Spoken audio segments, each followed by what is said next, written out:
Salut tout le monde, j'espère que vous allez bien. Cette semaine, on se retrouve pour parler de l'organisation de mon agenda de prof, qui est probablement une des choses les plus importantes dans ma vie.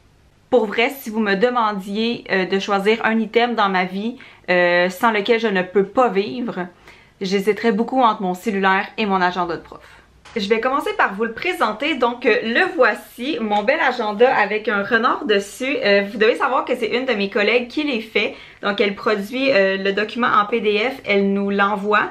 En fait on le paye 10$, puis nous après ça on s'occupe de le faire envoyer à la reprographie pour qu'il soit imprimé. On a le choix de le faire imprimer en couleur ou en noir et blanc. C'est toujours selon le budget qui nous reste à la fin de l'année. C'est un agenda qui est de 5 périodes. Nous, à notre école, dans le fond, on a 3 périodes le matin, 2 périodes l'après-midi. On a aussi des petites sections pour les récréations, puis une petite section pour le dîner, ainsi qu'une case en dessous pour les choses importantes qui se passent le soir ou les réunions. Et on a une section sur le côté à faire ou à placer, appel ou rencontre. La première chose que je fais quand c'est le temps de planifier une toute nouvelle semaine, c'est de venir placer mes périodes de spécialité. Au début de l'année, j'étais pleine de bonne volonté. Je voulais mettre des étampes, je voulais mettre des collants qui représentaient la musique, l'éducation physique, l'art plastique. Puis je me suis rendu compte que j'avais juste pas le temps de faire ça. Fait que ça a pris le bord assez rapidement. Là, je pense que je l'ai fait 2 ou 3 semaines de suite. Puis après ça, j'ai fait non, ça fonctionne pas. Fait que j'écris tout le temps mes périodes à la mine, puis j'entoure ces périodes-là avec un surligneur jaune tout simplement pour les faire ressortir.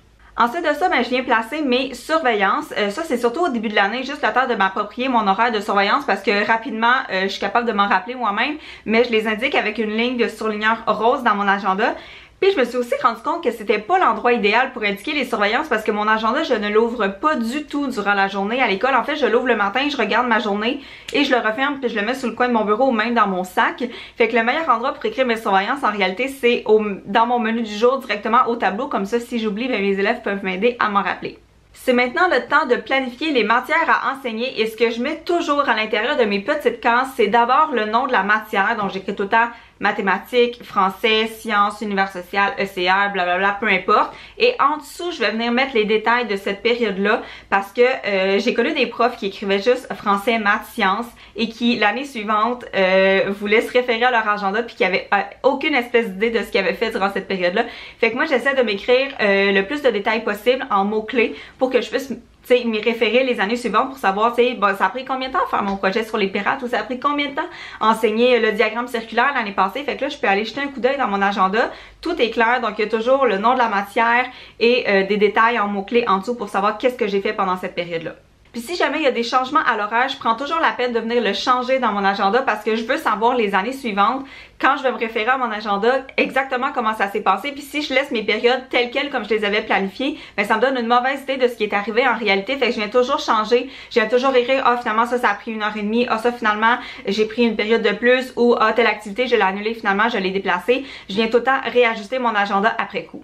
Pour indiquer que je donne des évaluations à mes élèves, je viens tout le temps mettre une petite étoile dans la case de la période parce qu'avec mes élèves, on n'appelle pas ça des évaluations, on n'appelle pas ça des examens, on appelle ça des travaux étoiles parce que dans le menu du jour, si vous le savez, si vous avez vu ma vidéo sur ce sujet-là, je mets une petite étoile à côté de la période pour qu'ils sachent que c'est un travail individuel et qui compte plus que les autres, si on veut.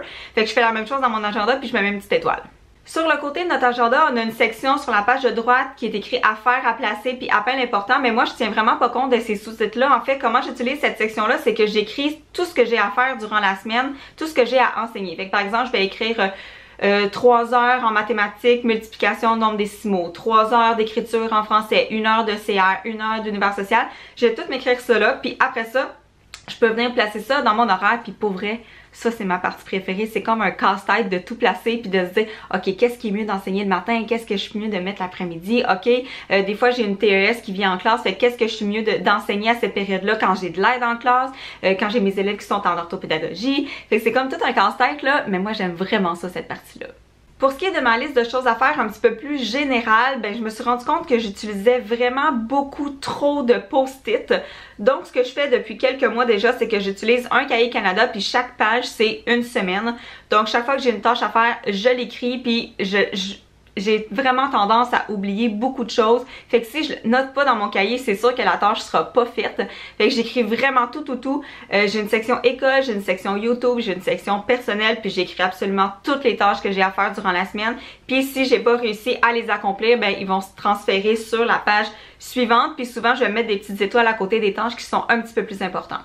Petite anecdote par rapport à mon agenda, au début de l'année, j'avais commencé à mettre mes semaines au propre, c'est-à-dire que j'écrivais à la mienne ce que j'avais à faire et pleine de bonnes intentions. Par après, je n'ai repassé par-dessus à l'encre noire pour que ce soit tout propre. Mais c'est donc ben irréaliste comme tâche et inutile et on a tellement pas le temps de faire ça. Fait qu'un agenda de prof, là, faites pas le saut, c'est jamais vraiment propre, c'est jamais vraiment en ordre, il y a plein de choses décrites partout. Même si on a une grille puis une section sur le côté, moi il y a des choses qui sont écrites en dessous, il y a des choses qui sont écrites en haut. Par exemple, c'est le mois de l'alimentation ou ne pas oublier pratique de musique, réunion du personnel. Puis souvent aussi, j'ai même des choses écrites dans les récréations ou même dans les dîners quand je fais de la récupération. Souvent, j'essaie d'écrire qui vient à la récup puis c'est une récup sur quoi. Fait que c'est tout le temps barbouillé à grandeur. Si jamais ça vous intéresse que je refasse ce genre de vidéo-là, mais pour mon organisation à l'école, donc mon bureau, mes cartables, les meubles dans mon espace de prof, comment je range mes choses, comment je classe mes documents, laissez-le moi savoir en me laissant un pouce en l'air ou en me l'inscrivant dans les commentaires juste en bas. Et sur ce, j'espère que vous avez apprécié la vidéo et on se revoit dimanche pour un vlog et mercredi prochain pour une autre vidéo de prof. Bye!